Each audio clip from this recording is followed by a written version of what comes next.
Now, as gunshots echo across the wind-swept, snow-covered reaches of the wild Northwest, Quaker Puffed Wheat and Quaker Puffed Rice, the breakfast cereal shot from guns, present the challenge of the Yukon. It's Yukon King, swiftest and strongest lead dog of the Northwest, blazing the trail for Sergeant Preston of the Northwest Mounted Police in his relentless pursuit of lawbreakers. On King! On, you Huskies! Gold discovered in the Yukon. A stampede to the Klondike in the wild race for riches.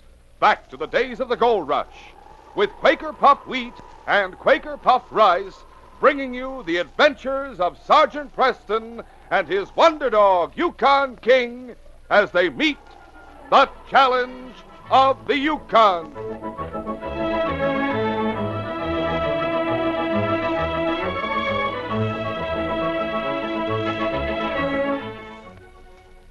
Say, fellas and girls, when you see top-action Hollywood movie stars in daredevil stunts, think of the breakfast tip that many of them have for you. Here's what they say. Every morning, eat a heaping bowl full of nourishing, delicious Quaker Puffed Wheat or Quaker Puffed Rice topped with milk or cream and fruit. Yes, sir, wheat or rice shot from guns furnishes extra health values of restored natural grain amounts of vitamin B1, niacin, and iron.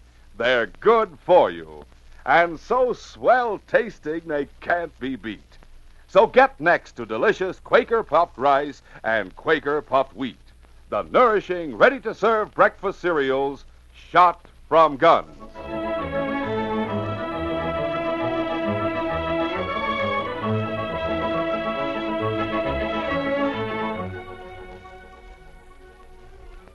John Taunton sat alone at his son's bedside. The boy's eyes were closed, and his breathing was scarcely noticeable. John watched his face closely. The old man's eyes never wavered, not even when he heard dogs barking outside the house, nor a few moments later when the door of the bedroom opened and a tall, broad-shouldered sergeant of the Northwest Mounted Police stepped into the room. Hello, John. Oh, hello, Sergeant. Sit down. Thanks. He's dying. Let's hope not. The doctor must have told you. We said there was still a chance. No. John, the men who did it have over 3 days' start. I'd like to get after them. I can't tell you much. Well, Bill talked for a little, and you were alone with him until the doctor arrived. Tell me what he said. He'd been down at the hotel. He noticed a light in the store, and he decided to investigate. Didn't have to unlock the door. It had been forced open. When he stepped inside, he saw 3 men standing around the safe. Was the safe open? No. They didn't get anything. I wish they had. Did Bill recognize any of the men? He knew one of them by name. He called himself Montana. And the others? Well, Bill had seen them around town. Short, stocky man with a full black beard. The other one was taller. Red hair, red beard. But all 3 of them are practically strangers in Beaver City. That's right. They'd only been here a few days. You saw them yourself, didn't you? As they drove away. Bill was calling for help inside the store. I went straight to him. You fired after them? Twice. It was snowing hard. I don't think I hit him. Which one fired the shot that hit Bill? Montana. He didn't give the boy a chance. He fired as soon as he stepped inside the door. Ah. According to the doctor, Joe and Ed Sawyer tried to pick up their trail. They lost it. It was almost a blizzard. But when they left town, Montana and the others, they were heading southwest into the hills. Yes. Bill. Bill. Easy, John. He's gone, Sergeant. My boy is dead. Yes, John. The charge is murder. Before the sergeant left Beaver City, he wrote a complete report of the robbery and killing to be taken to Dawson by the first express sled. Then he started out after the criminals. On King! On, you Huskies! It was a cold trail, a trail that was bitter cold. And it led south and west, away from the Yukon and all the densely populated creeks. There were no sled tracks to follow, and only an occasional trapper's shack or trading post where they could stop for shelter or ask for information. But the sergeant was convinced the killers must be hiding out somewhere in the white wilderness between the Klondike and the Stewart River. Up front, boys. All right, on, King! On, you huskies! Each day, the sergeant and the team set out, and each night they made camp, usually in the open, usually with a temperature at 50 below, until the days had become a week. 1 week, 2. 2 weeks, 3. But never did the sergeant consider the possibility of giving up the pursuit. Every hill and every creek in that whole vast area must be searched. On, you huskies!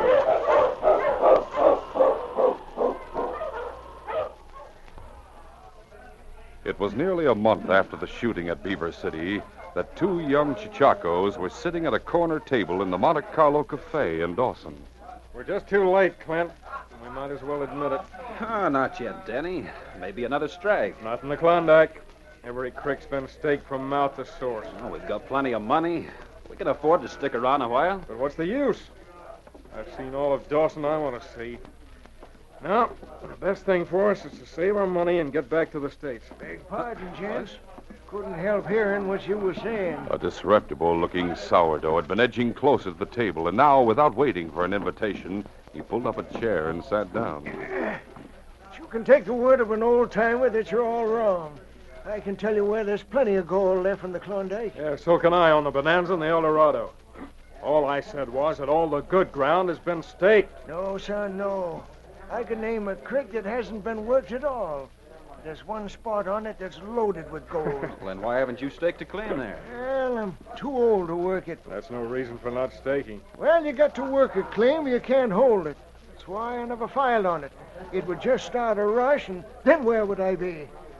No, I've been hoping I might find some young fellow who was strong and had some money who'd go partners with me. There must be plenty of them around. Take me and Denny, for instance. You wouldn't believe me if I told you about this creek of mine. You'd just laugh it off like the rest of them. Wait a minute, mister. Why don't you give us a chance? You mean you're interested? Of course we are. No, I'm too old to take you up there. Country's too rough. Well, you could draw us a map. Yeah, that's right, I could. But you need a lot of money. The way prices are now, not only food and dogs and sleds, but special equipment, too. What kind of special equipment? A boiler's the main thing so that you can thaw out the ground with steam. Well, I saw one of those contraptions down at the trading company yesterday. Yeah, I seen it myself, and it cost $2,000. You'd need an extra sled to carry it and an extra dog team. What would you say if we told you that we had the money to swing the deal? I guess I wouldn't believe it. Oh, it's true, though. If you're looking for partners, well, what's your name? Baldy Spencer. Oh, I'm Clint Adams, and this is Dennis Gardner. I'm glad to know you, Baldy. man. Let's talk business, Baldy. I'd only want 10%. If it goes where you say it is, we'll count you in for a third. Oh, I wouldn't deserve that much with you doing all the work and putting up all the money. A third it is. Maybe you're promising a lot because you don't intend to give me any. You wouldn't have to, you know. We'll draw up an agreement. Now, that's more like it. Well, come on over to our hotel room. We'll do it right now. Sure. Right. There's no time like the present.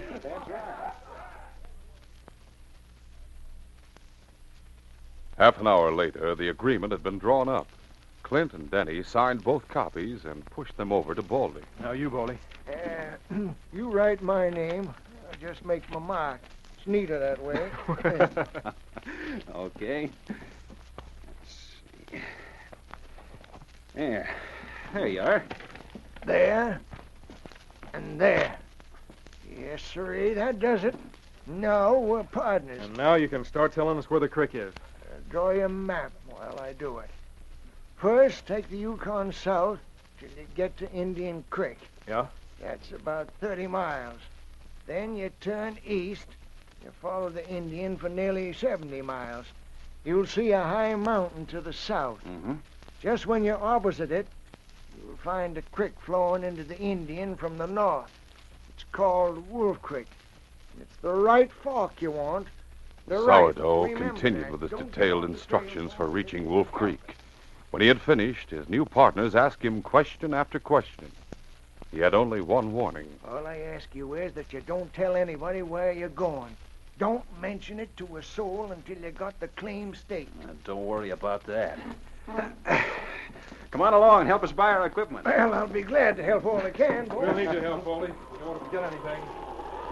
The two young men bought a complete outfit, including a boiler. And 2 days later, they were ready to start. Each of them drove a team.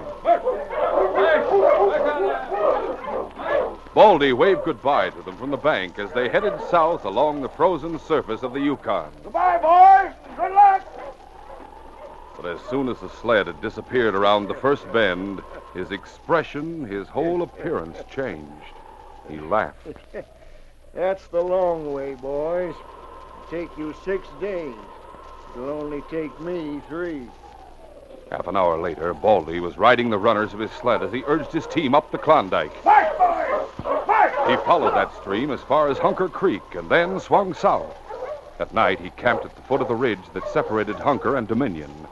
It took him nearly the whole of the following day to cross the ridge. But he made fast time down the Dominion, and on the afternoon of the 3rd day, he had reached Indian Creek. He swung west, and an hour later, he was driving up Wolf Creek, a desolate gulch rimmed by heavily wooded ridges. At the fork, he swung to the left. There! They'll take the right fork. March! 10 minutes later, he rounded a bend and saw the campfire. The 3 men sitting around it jumped to their feet and went for their guns. Never mind the hardware. It's only me. Oh there. Never mind, boys. It's Baldy. Hey, you've been gone long enough. Well, it took me a little time to transact our business. It's a good thing there's one of us that dares to show his face in Dawson. Are the Mounties looking for us? That's right, Montana. You and Shorty and Red. They got notices posted outside headquarters. There's a big story about you in the Nugget a couple of weeks ago besides. They got Descriptions? Yeah, pretty good ones, too. You're in this, too, Baldy. It was you that put us up to that job in Beaver City. Now, don't get excited. I'm taking care of you, ain't I? How about that? Don't look like you brought many supplies. Well, I got a couple of jugs of whiskey. What about food? Some. You want us to stay here the whole winter and wash out gold? You won't find a safer place than Wolf Creek. How are we going to live without food? It's all been arranged, Shorty. Food and equipment's on its way. Plenty of food and equipment. Even a boiler to make your work easy. You can trust old Baldy. Yeah? Well, I don't. What do you mean it's on its way? One of my better ideas, if I do say so. A couple of young chicharcos are bringing the stuff up. What? Bought and paid for it themselves, too. They'll be here in about 3 more days. Why, you dirty All nut. right, Red. I sold them on the idea that there was plenty of gold here. Up the right fork, I said. They'll be making camp just over this hill in 3 days' time. And if they see us? What can they do about it, Red? You're not going to let them tell anybody you're here, are you? I get it. Good, Montana. I'm glad. We get rid of them and take the supplies. Unless we decide to let them work for us a while, we can always get rid of them, Montana, after they stop being useful. We'll continue our adventure in just a moment.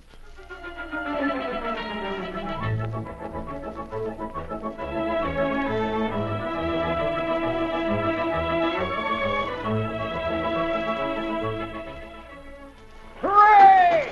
Hooray for old Pete! I've struck it rich! Hey, cut it out. Stop jumping around in that creek. You're splashing water all over yourself and everything. Water be hanged, lad. Look at these here gold nuggets. Gold? Why, to me, they just look like ordinary stones. Say, if you'd panned gold as long as I have, you could tell they was genuine gold nuggets. Was that so?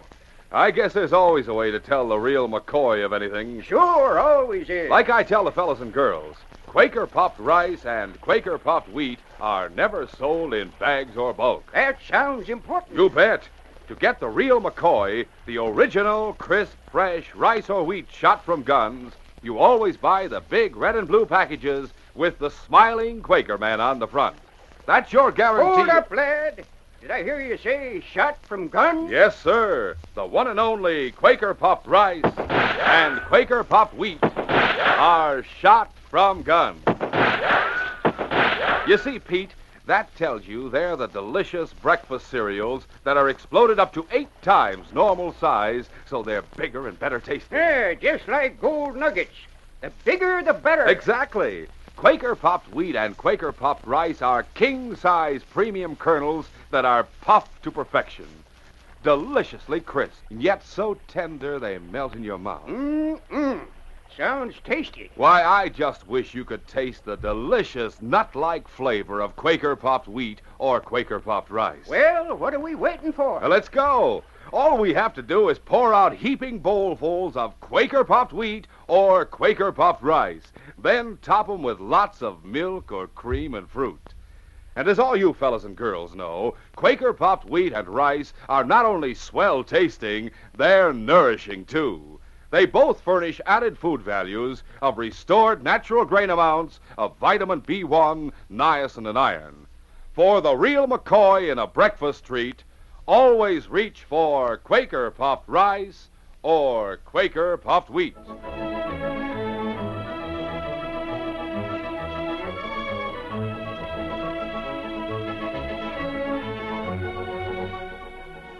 Now to continue.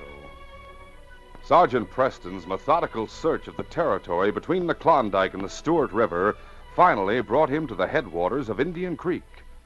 As he started west, the sky clouded over and the wind rose. It was 40 degrees below zero, and the signs pointed to a blizzard, so he made an early camp. By the time the storm broke, he had constructed a windbreak of pine boughs that protected the dogs, himself, and the campfire from the howling wind. It was pitch dark. Nothing could be seen beyond the circle of light cast by the fire. But as the sergeant began to crawl into his sleeping bag, King growled deep in his throat. What's the matter, boy? And then the growl changed to a whimper of concern. The great dog looked up into his master's face. He seemed to be telling the sergeant there was something out there in the darkness that demanded the sergeant's attention. Huh? Wonder if it's some traveler lost in the storm. Well, he'll see our fire, King. King took a few steps forward and looked back at the sergeant. Somebody in trouble? All right, boy. If you think we ought to investigate, we will. Go on, fella. It was impossible for the sergeant to see anything. He held King by his harness and allowed the dog to lead him. 100 yards beyond the campfire, King stopped and nosed a mound of white. The sergeant brushed the snow aside. Man, he's been wounded. It's going to be a battle getting him back to the fire, King. Well, I'll try carrying him. If I can't make it, I'll get the sled. The sergeant lifted the man in his arms. No one without his superb strength would have been able to fight his way against the storm with such a burden. And even the sergeant was close to exhaustion when he finally reached the fire. But without any hesitation, he started giving the wounded man first aid. Shot in the back, just below the left shoulder blade. Couldn't have walked far with a wound like this. That means that whoever shot him somewhere close. Keep watch, boy. I don't think he'll die, though. He's way to the left of the heart, and his pulse is strong. Probably knocked out by exhaustion more than the wound. The sergeant had cleaned the wound and was preparing to bandage it when King growled a warning. Somebody out there? Well, I can't stop this now. A command rang out from the darkness. Open your hands. Steady, King. The sergeant was wearing trail clothes, caribou shirt, trousers, parka, and mucklocks. There was nothing to identify him as a member of the force, and for the moment he decided to remain incognito. I said put him up. Make a fine target there in the light. You'll have to wait until I finish with this bandage. Take your gun out of its holster and throw it this way. Hurry up or I'll shoot. The sergeant obeyed and continued with his work. He didn't look up when he heard the man's footsteps and realized that he was standing directly behind him. Who are you? What difference does that make? Answer my question. You tell me your name, and I'll pick a different one. Pretty cool custom, huh? In this weather, it's easy. Smart, too. You said that. I didn't. Well, I'll show you how smart you are. I'll put a bullet through your head. No, you won't. No? If you had nerve enough to do it, you wouldn't talk so much about it. What's the matter? You've already shot one man. I didn't shoot him. You gonna die? As he spoke, the man leaned forward, his hand with a pistol and a little to one side. The sergeant moved fast. He grasped the man's ankle and jerked upward. The man toppled backward. He pulled the trigger, but the shot went high. And before he could shoot again, the sergeant had a heel on the man's wrist. Calmly, he twisted the pistol from the man's grasp. Oh, you're covered. What's more, you're under arrest in the name of the Queen. You're a Mountie. Now who's being smart? Come here. Let's see how these handcuffs fit. I haven't done anything. So far, I'm only charging you with attempted murder. But who can tell? You might have been more successful other times. Red hair, red beard.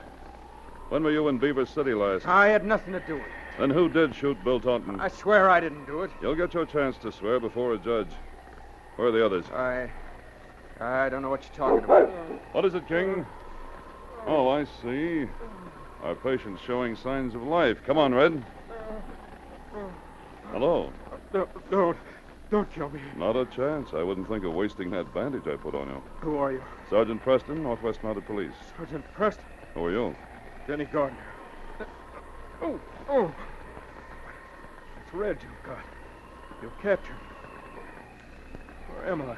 In my camp. I found you out on the trail. Remember, I ran as far as I could. Where from? Wolf Creek. When the storm broke, I thought I could get away, but Montana saw me. He shot me, but I kept on running. You were being held prisoner? That's right. Oh.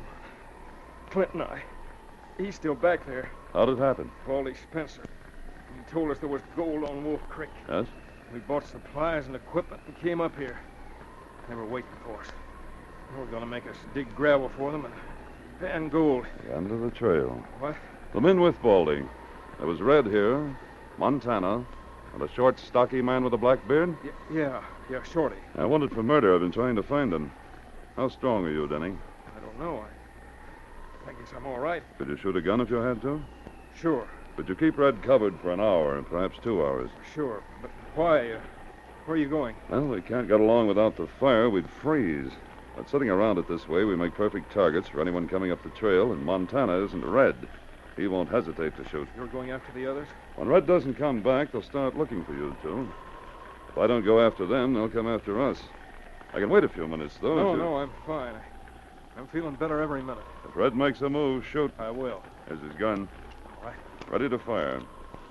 Where's the camp on Wolf Creek? The left fork. Can you find your way in the storm? King can. Let's go, boy. The wind was at their backs as they left the camp, but it was still impossible for the sergeant to see anything. King had no idea where his master wanted to go, except that it was somewhere down the trail. All he could do was keep their course straight.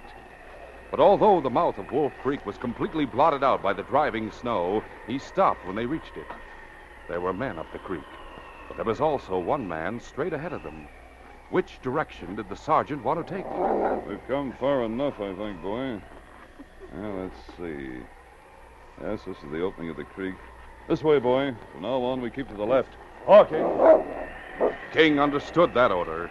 He followed the left bank, and when he reached the point where the creek branched out, he took the fork to the left. It was not long after that a red glow stained the darkness ahead. There it is, King. Good boy. All sound of his footsteps blotted out by the raging storm, the sergeant fought his way straight toward the campfire. But it was not until he was 20 feet from it that he could see the figures huddled around it. There were 3 of them. Shorty and the old sourdough. The young one must be Denny's partner. The sergeant stepped into the circle of light, his gun drawn. Don't anyone move around, shoot. Sergeant Preston! Yes, Baldy. You and Shorty are under arrest. You can't arrest me. I already have. These handcuffs prove it. And a pair for you, Shorty. Sergeant Preston. You must be Clint. Clint Adams, yes, sir. My partner, Denny, Sergeant. He ran away. Montana shot him, then they went after him. He's all right now. He's at my camp, holding a gun on Red. Oh, good. Where is Montana? I don't know. He hasn't come back. Huh? He and Red must have split up at the mouth of the creek. One going up and the other down. I think the best thing to do is wait for him here. He'd check and see if Red had come back. Wait! The sergeant hit the ground as King growled, and in the next instant, a bullet whistled over his head. He started to roll out of the circle of light. King was already charging through the darkness at the man who had fired the shot. He leaped. But the man had stepped aside as King left the ground, and he only hit his shoulder. The man whirled and started firing at King. King could only dodge away from him into the darkness. One bullet, the 6th the man had fired, nicked him, and he lost his footing for a moment. When he scrambled to his feet, the sergeant and Montana were rolling on the ground. The sergeant had realized Montana's gun was empty, and not wanting to use his own because of King, he had charged the killer and wrestled him to the ground. King would have liked to help his master, but the positions of the two men changed so quickly that it was impossible for him to lend assistance. Montana was fighting for his life, and he knew it, and the battle matched the fury of the storm. Once, when he was on top for a moment, Montana took the opportunity to leap to his feet. He aimed a vicious kick at the sergeant's head, but the sergeant caught his foot and catapulted him backwards. Montana was on his feet before the sergeant could pin him to the ground again, and lashed out with a pile-driving right to meet the sergeant's charge. The sergeant dodged it and countered with the right of his own. Then, hardly able to see each other in the roaring darkness, they stood toe-to-toe and slugged it out. Strong as Montana was, the sergeant's perfect condition began to swing the battle in his favor. The two men had been working closer and closer to the campfire. Shorty jumped to his feet, his handcuffs raised high above his head, ready to bring them down on the sergeant. He never completed the blow. King hit him and knocked him to the ground. Almost at once, the sergeant landed a final right to the jaw, and Montana dropped to the snow-covered earth. All right, King. All right, boy, all right. Here, let me help you, Sergeant. No, I don't need any help, thanks. Just want to get my breath. Tell my dog something. Something he deserves to hear. Yes, King, good work, boy. What? Wait a minute. One of Montana's bullets hit you, boy. Is it bad, Sergeant? No, it only grazed him. I'll fix it up shortly and pick up our other prisoner. Deliver all four of them to the jail in Dawson and call this case closed.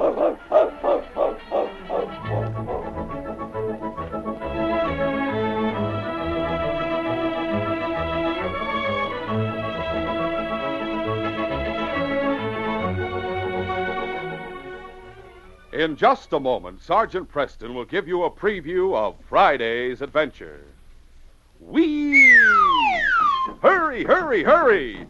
Down the banister or down the stairs, you can't wait to get to the breakfast table when there's a heaping bowl full of Quaker popped wheat or Quaker popped rice waiting for you. Your appetite races for those king-size kernels of premium rice or wheat topped with milk or cream and fruit. Take a luscious spoonful. Taste the nut-like flavor, the special crispness that's yours only in Quaker popped rice and Quaker popped wheat. Because they're shot from guns. Taste them tomorrow morning, sure. Remember to get the original, crisp, fresh Quaker popped wheat and rice shot from guns. Always buy the big Quaker red and blue package with the smiling Quaker man on the front. Quaker popped wheat and Quaker popped rice are never sold in bags or bulk. Listen Friday when Sergeant Preston and Yukon King meet the challenge of the Yukon in the case of no epitaph or tombstone. Red Miller was a trail bandit who preyed on prospectors laden with gold. King and I were trailing him beyond Lodestone. When we finally caught up with him, we found him a prisoner in jail, and we thought the case was closed. However, it was only the beginning of one of our most dangerous experiences. Be sure to hear this exciting adventure Friday. These radio dramas, a feature of the Challenge of the Yukon Incorporated, are created by George W. Trendle, produced by Trendle Campbell Enterprises, directed by Fred Flowerday, and edited by Franz Stryker. The part of Sergeant Preston is played by Paul Sutton. They are brought to you every Monday, Wednesday, and Friday at the same time by Quaker popped wheat and Quaker popped rice, the breakfast cereal shot from guns.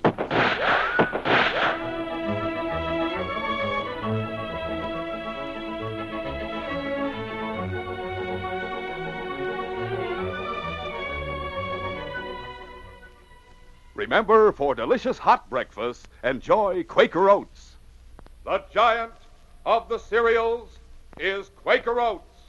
Delicious, nutritious, makes you feel ambitious. The giant of the cereals is Quaker Oats. And here's why Quaker Oats is called the giant of the cereals. There's more growth, more endurance in oatmeal than any other whole grain cereal. So make your hot breakfast nourishing Quaker Oats. Quaker and Mother's Oats are the same.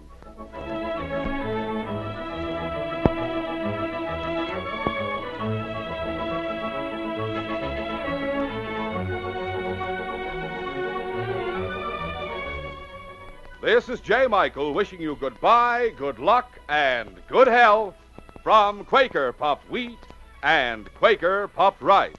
So long. This is ABC, the American Broadcasting Company.